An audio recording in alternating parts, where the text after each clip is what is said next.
Hello everyone, welcome to align books. आज की इस वीडियो में हम जानेंगे कि आप अलाइन बुक सॉफ्टवेयर के अंदर क्रेडिट लिमिट मैनेजमेंट कैसे कर सकते हैं। क्रेडिट लिमिट मैनेजमेंट को स्टार्ट करने से पहले हम ये जान लेते हैं कि क्रेडिट लिमिट मैनेजमेंट एक्चुअल में होता क्या है। आपने शॉप्स में कई बार देखा होगा कि शॉप्स में कई बार ऐसे कस्टमर आते हैं जो कि बहुत कम आते हैं, और कई बार ऐसे कस्टमर आते हैं जो कि जिनके साथ हमारी डेली डीलिंग होती है। तो जिन कस्टमर के साथ हमारी गुडविल अच्छी है, तो हम क्या करते हैं, उनके लिए क्रेडिट लिमिट सेट कर लेते हैं कि ये वाला अगर कस्टमर आएगा तो मैं इसको इतने तक की उधारी तो दे सकता हूँ। तो आप अलाइन बुक सॉफ्टवेयर के अंदर क्रेडिट लिमिट मैनेजमेंट इजीली कर सकते हैं पार्टी की लेजर के अंदर क्रेडिट लिमिट डालने से। तो चलिए जानते हैं इसके लिए आप अलाइन बुक सॉफ्टवेयर में कैसे सेटअप कर सकते हैं। तो क्रेडिट लिमिट सेट करने के लिए सिंपली आपको कॉन्फ़िगरेशन पे जाना है। कॉन्फ़िगरेशन में जाने के बाद company setup and then sale setup. Sale setup में आने के बाद आपके सामने एक ऑप्शन आएगा क्रेडिट कंट्रोल का, जिसको आप सिंपली यहाँ से ऑन करेंगे एंड देन सेव। सेव करने के बाद आप सिंपली किसी भी कस्टमर के मास्टर में जाएंगे। जैसे कि मैंने ऑलरेडी पार्टी क्रिएट करके रखी है आकाश प्राइवेट लिमिटेड के नेम से। मैंने इस पार्टी को मॉडिफाई किया एंड मॉडिफाई करने के बाद आप यहाँ पे देख पा रहे हैं क्रेडिट लिमिट का एक ऑप्शन शो हो रहा है।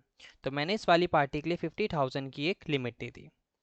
अब लिमिट देने के बाद यहाँ पे ऑप्शन आ रहा है मैक्सिमम क्रेडिट डेज का। इस वाली लिमिट के लिए आप कितने क्रेडिट डेज देना चाहते हैं, तो मैंने यहाँ पे 30 मेंशन कर दिया।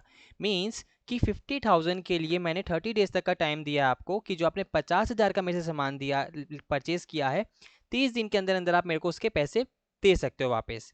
अगर 30 दिन के बाद अगर आपने पैसे नहीं दिए तो मेरे को सॉफ्टवेयर मेरे को नोटिफिकेशन देना शुरू कर देगा कि इस वाली पार्टी से अभी तक पैसे नहीं मिले हैं। साथ ही आप यहाँ पे पार्टी के लिए इंटरेस्ट रेट ईयरली का भी ऑप्शन सेट कर सकते हैं कि अगर इस वाली पार्टी ने साल तक पैसे नहीं दिए तो आप उस वाली पार्टी पे इंटरेस्ट भी चार्ज कर सकते हो। जैसे मैंने यहाँ पे 5% सेट कर दिया, तो एक साल के बाद 50,000 के ऊपर 5% का इंटरेस्ट लगना शुरू हो जाएगा। देन आप सिंपली यहाँ पे सेव करेंगे इसको। अब सेव करने के बाद मैं जैसी इस वाली पार्टी का बिल बनाता हूँ कोई एक, जस्ट फॉर एग्जाम्पल मैंने अपनी पार्टी ले ली आकाश प्राइवेट लिमिटेड एंड देन मैंने कोई एक आइटम सेलेक्ट किया एंड मैंने इसकी वैल्यू जो है 50,000 से ज़्यादा की डाल दी and save.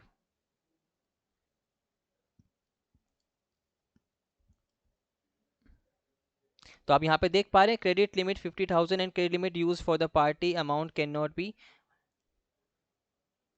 Be greater than 43,606, क्योंकि हमने इस वाली पार्टी के लिए 50,000 की लिमिट सेट करके रखी थी। तो सॉफ्टवेयर ने मेरे को नोटिफिकेशन दे दी कि ऑलरेडी इस वाली पार्टी की लिमिट खत्म हो चुकी है, तो आप इतने अमाउंट का बिल आगे नहीं बना सकते।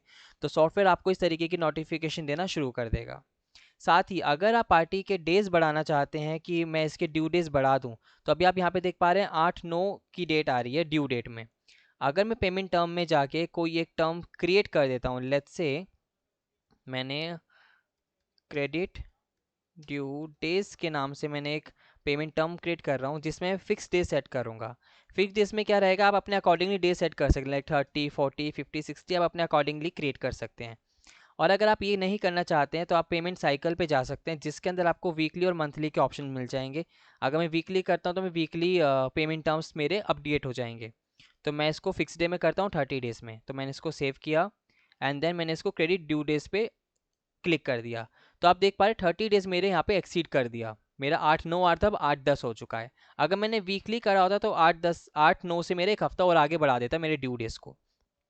तो इस तरीके से पेमेंट टर्म भी आप क्रिएट कर सकते हो अपने ड्यू डेट को आगे बढ़ाने के लिए। आपको मैनुअली यहाँ पे ड्यू डेट सेट करने की ज़रूरत नहीं है कि आप मैनुअली कैलेंडर पे जाके एक मंथ आगे या पीछे या डेज को मैनुअली सिलेक्ट करेंगे। उससे बेटर है आप डायरेक्टली पेमेंट टर्म में अपनी टर्म्स क्रिएट करके सिंपली क्लिक करके उस फॉर्मूले को अप्लाई कर सकते हैं। तो ये था हमारे सॉफ्टवेयर के अंदर क्रेडिट लिमिट मैनेजमेंट का पूरा प्रोसेस। साथ ही अगर आप चाहते हैं कि किसी पार्टी के लिए payment term by default set हो जाए, तो सिंपली उसके लिए आप किसी भी पार्टी को मॉडिफाई करके, जैसे कि अगर मैं आपको दिखाऊं, ये वाली मेरी पार्टी है, पेमेंट टर्म में जाके मैं बाय डिफ़ॉल्ट यहाँ पे क्रेडिट ड्यू डेज को सेट कर देता हूँ। अभी मैंने इसको सेव किया और अगर अब मैं सेल बिल ओपन करूँगा और जैसे ही मैं अपनी पार्टी यहाँ पे सिलेक्ट करता हूँ, अभी देखिए यहाँ पे पेमेंट टर्म्स में कुछ भी नहीं आ रहा और ड्यू डेट मेरी 8/9 की आ रही है। अगर मैं अपनी पार्टी आकाश प्राइवेट लिमिट सेट करता हूँ तो बाय डिफ़ॉल्ट वो क्रेडिट ड्यू डेज का पेमेंट टर्म्स अपने आप सेलेक्ट कर लेगा और ड्यू डेज को भी आगे वो बढ़ा देगा।